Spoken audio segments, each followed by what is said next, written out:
Bismillahirrahmanirrahim. Assalamu alaikum students. In previous lectures, we start unit number 3, dynamics of the physics, and we covers the definition of force, inertia, momentum, Newton's law of motion, first law of motion, which is also called law of inertia. In this lecture, we will do the Newton's second law of motion and its example. Newton का second law क्या कहता है? Newton second law of motion ये कहता है कि जब किसी बॉडी पे आप नेट फोर्स अप्लाई करते हैं, net force mean resultant force, तो उसके अंदर बॉडी के अंदर एक्सेलरेशन प्रोड्यूस होती है। और वो जो एक्सेलरेशन है वो किस डायरेक्शन में प्रोड्यूस होती है? उसी डायरेक्शन में प्रोड्यूस होती है जिस डायरेक्शन में आप फोर्स अप्लाई करते हैं। ठीक है। और इस एक्सेलरेशन कितनी प्रोड्यूस होगी? मैग्नीट्यूड से मुराद है कितनी क्वांटिटी में उसमें एक्सेलरेशन प्रोड्यूस होगी जितनी आप उसके ऊपर फोर्स लगाएंगे, और वो डायरेक्टली प्रोपोर्शनल होगी फोर्स के और इनवर्सली प्रोपोर्शनल होगी जितना उस बॉडी का मास होगा। फॉर एग्जाम्पल, मैं आपको कहती हूं एक कार्ट है, रेड़ा जिसको कह लें, कार्ट कह लें, उस पर आप फोर्स लगा रहे हैं, आप उसको इस डायरेक्शन में फोर्स लगा रहे हैं, तो उसके अंदर जो एक्सेलरेशन प्रोड्यूस हो रही है वो उस बॉडी के अंदर एक्सेलरेशन प्रोड्यूस होगी, और वो किस डायरेक्शन में होगी? जिस डायरेक्शन में आपने फोर्स अप्लाई किया। देखिए, फोर्स भी आप इस डायरेक्शन में अप्लाई कर रहे हैं, उस बॉडी के अंदर या कार्ट के अंदर जो एक्सेलरेशन है वो भी इसी डायरेक्शन में प्रोड्यूस होगी। अब कितनी स्पीड से वो मूव करेगा, यानी कितना मैग्नीट्यूड होगा उस एक्सेलरेशन का, जितनी आप फोर्स लगाएंगे। अगर आप उसको बहुत थोड़ा सा ऐसे करेंगे तो वो बहुत थोड़ा मूव करेगा, अगर आप ज्यादा फोर्स लगाएंगे तो इसका मतलब वो ज्यादा मूव करके आगे जाएगा। तो हमें यही उसने कहा है कि जो जितना उस का मैग्नीट्यूड है एक्सेलरेशन का उस बॉडी में, वो डायरेक्टली प्रोपोर्शनल है जितनी आप उस पर फोर्स अप्लाई करेंगे। अगर उस कार्ड के अंदर फर्ज करें सामान पड़ा हुआ है और एक खाली है, फोर्स आप दोनों पे इक्वल लगा रहे हैं, लेकिन जो खाली वाली होगी वो ज्यादा आगे मूव करेगी, उसमें ज्यादा एक्सेलरेशन होगी, उसका मैग्नीट्यूड एक्सेलरेशन का ज्यादा होगा बनिस्बत उसके, वो जो कार्ड फुल होगा, यानी हैवी चीजें होंगी। तो इसका मतलब है जितनी आप उसके ऊपर फोर्स लगा रहे हैं वो इनवर्सली, जो मैग्नीट्यूड होगा उसका एक्सेलरेशन का, वो इनवर्सली प्रोपोर्शनल हो जाएगा उसके मास के। समझ आई? इसको मैं फिर समराइज कर देती हूं। जब भी किसी बॉडी के ऊपर जो नेट फोर्स एक्ट करती है, उसके नतीजे में बॉडी जो है उसके अंदर एक्सेलरेशन प्रोड्यूस होती है। वो एक्सेलरेशन प्रोड्यूस होती है उसी डायरेक्शन में जिस डायरेक्शन में आप फोर्स लगाते हैं। अब उस एक्सेलरेशन का मैग्नीट्यूड कितना होगा? वो डायरेक्टली प्रोपोर्शनल होगा उसके फोर्स के और इनवर्सली प्रोपोर्शनल होगा उसके मास के। अब हम इसका पढ़ते हैं। Newton second law of motion deals with situation when a net force is acting on a body, यानी जब नेट फोर्स उसके ऊपर होगी, यानी नेट फोर्स जीरो नहीं होगी, तब उस सिचुएशन में न्यूटन का सेकेंड लॉ अप्लाई होता है। न्यूटन का सेकेंड लॉ क्या कहता है? when a net force act on a body, it produces acceleration in the body in the direction of the force. The magnitude of this acceleration is directly proportional to the net force acting on the body and inversely proportional to its mass.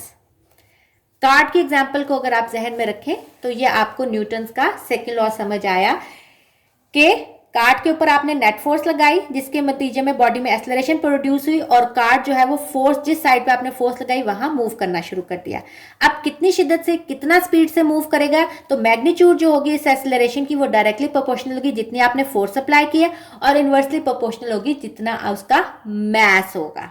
यानी अगर heavy card है तो आपके जो acceleration है वो कम produce होगी, यानी कार्ड जो है वो कम स्पीड से मूव करेगा, लेकिन अगर उसके अंदर मास कम है तो वो ज्यादा स्पीड से मूव करेगा।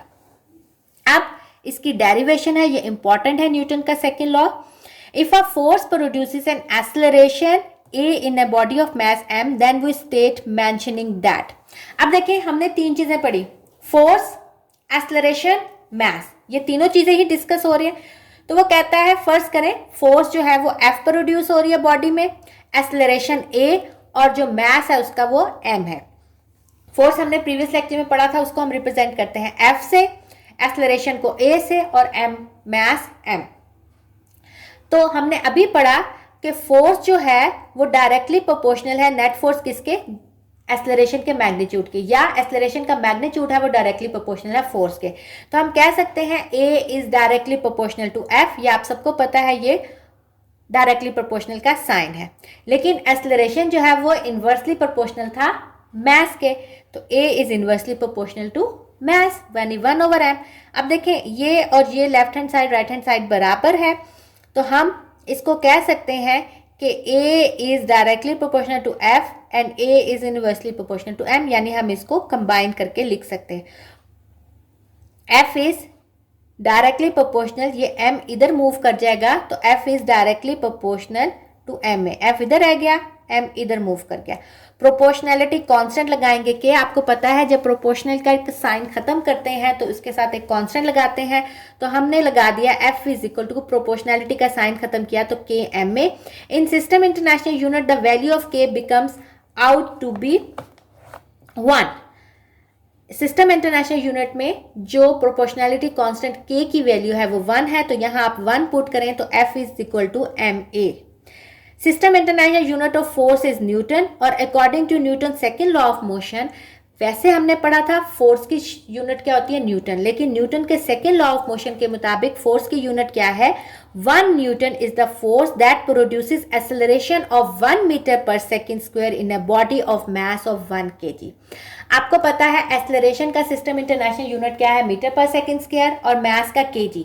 तो वो कहता है कि इस न्यूटन के सेकेंड लॉ के मुताबिक एक बॉडी में 1 न्यूटन फोर्स जो है अगर आप अप्लाई करेंगे तो उस बॉडी के अंदर जो एक्सेलरेशन प्रोड्यूस होगी वो होगी 1 मीटर पर सेकेंड स्क्वायर, और जब अगर बॉडी का मास 1 kg होगा तो यहां से हम इसकी 4 न्यूटन की वैल्यू निकाल लेते हैं। यहाँ 1 न्यूटन, मास 1 kg और एक्सेलरेशन 1 मीटर पर सेकेंड स्क्वायर, तो न्यूटन की वैल्यू होती है किलोग्राम इंटू मीटर पर सेकेंड स्क्वायर। ठीक है, फोर्स की जनरल यूनिट न्यूटन होती है, लेकिन न्यूटन की क्या वैल्यू है, किलोग्राम इंटू मीटर पर सेकेंड स्क्वायर। और ये कहां से निकाला हमने, F is equal to m a. F is equal to m a कहां से आया, न्यूटन के सेकेंड लॉ ऑफ इक्वेशन से। ठीक है, दोबारा से देख लें, एक्सेलरेशन डायरेक्टली प्रोपोर्शनल थी फोर्स के, एक्सेलरेशन इनवर्सली प्रोपोर्शनल थे मास के। दोनों इक्वेशंस को आपने कंबाइन किया तो acceleration directly F inversely m। Proportionality का साइन खत्म करने के लिए पहले m को हम उधर ले गए हैं तो F इधर रह गया, तो F is directly proportional ma बन गया, और प्रोपोर्शनैलिटी का साइन खत्म किया तो k आ गया। सिस्टम इंटरनेशनल यूनिट में k की वैल्यू 1 है तो F is equal to ma आ गया। फोर्स की यूनिट न्यूटन होती है, और न्यूटन किसके बराबर है, वो यहाँ से हमने निकाला कि अगर 1 न्यूटन फोर्स आप अप्लाई करेंगे तो उस बॉडी के अंदर 1 मीटर पर सेकेंड स्क्वायर की एक्सेलरेशन प्रोड्यूस होगी, और अगर उस बॉडी का मास 1 kg होगा तो हमारे पास फोर्स की यानी 1 न्यूटन की वैल्यू क्या आ गई, 1 kg मीटर पर सेकेंड स्क्वायर। अब ये आपके पास एग्जाम्पल है, find the acceleration that is produce by 20 Newton force in A mass of 8 kg। आपके पास मास है 8 kg का, डाटा में फोर्स कितनी है 20 न्यूटन की। आपने फाइंड आउट क्या करनी है, एक्सेलरेशन। अभी हमने फॉर्मूला पढ़ा F is equal to m में, a आपने फाइंड आउट करना है, m को इधर ले जाएं यानी 20/8। ठीक है, इसको सिंप्लीफाई करें तो 2.5 आ जाएगा। न्यूटन की वैल्यू हमने अभी क्या निकाली थी, किलोग्राम मीटर पर सेकंड स्क्वायर। केजी से कट जाएगा, मीटर पर सेकंड स्क्वायर आ जाएगा। अगर आप लोगों ने ये स्टेप नहीं भी करना तो आपको पता होना चाहिए एक्सेलरेशन की यूनिट क्या होती है, मीटर पर सेकंड स्क्वायर। तो डायरेक्ट आप एक्सेलरेशन की यूनिट लगा देंगे मीटर पर सेकंड स्क्वायर। सेकंड इसका एग्जाम्पल भी देख लेते हैं। A force acting on a body of mass 5 kg produces an acceleration of 10 metre पर सेकंड स्क्वायर। फोर्स आपने अप्लाई की 5 kg के मास के ऊपर और उसमें इतनी एक्सेलरेशन प्रोड्यूस हुई। What acceleration the same force will produce a body in A mass of 8 kg। अगर बॉडी का मास 5 kg से 8 kg हो जाएगा तो अब बताएं उसमें एक्सेलरेशन कितनी प्रोड्यूस होगी। अभी हमने पढ़ा अगर मास बढ़ गया है तो इसका मतलब उसकी एक्सेलरेशन कम हो जाएगी। तो आपने दोनों एक्सेलरेशन फाइंड आउट करनी है। डाटा क्या है, m1 5 kg, m2 8 kg, a1 10 metre पर सेकंड स्क्वायर उसने दी हुई है और आपने A2 फाइंड आउट करनी है। पहले हम इस डाटा से फोर्स फाइंड आउट करेंगे और फिर क्योंकि फोर्स उसने सेम कहा है तो उस फोर्स को अप्लाई करके दूसरे की एक्सलरेशन फाइंड आउट करेंगे। तो Newton second law of motion के मुताबिक F is equal to m1a1, force दोनों की उसने कहा सेम है, इसलिए हमने F को F ही रहने दिया, उसके साथ 1 नहीं लिखा। m1a1 और दूसरी फोर्स क्या होगी m2a2। तो हमारे पास m1 और a1 की वैल्यू है, तो यहां से m1a1 और ऐसे भी कर सकते हैं, और अगर आप लोग दोनों इस इक्वेशन को कंपेयर करके करना चाहते हैं ऐसे भी कर सकते हैं, वरना आप यहाँ से फोर्स की वैल्यू पुट करके यहाँ से फाइंड आउट करके यहाँ पुट करके करेंगे तो भी आंसर आ जाएगा। जैसे आप लोगों का दिल करता है वैसे कर ले। देखिए यहाँ दोनों आप लोगों को पता है, अगर ए बी के बराबर होता है और बी सी के बराबर होता है तो हम कह सकते हैं ए सी के बराबर है। इसी तरह अगर एफ m1a1 के बराबर है और एफ m2a2 के बराबर है तो हम कह सकते हैं m1a1 बराबर है m2a2 के। m1 की वैल्यू डाली, a1 की वैल्यू डाली, m2 की वैल्यू डाली, इन दोनों को सिंप्लीफाई किया, 8 को डिवाइड किया, आपके पास a2 आ गया 6.25 मीटर पर सेकेंड स्क्वायर।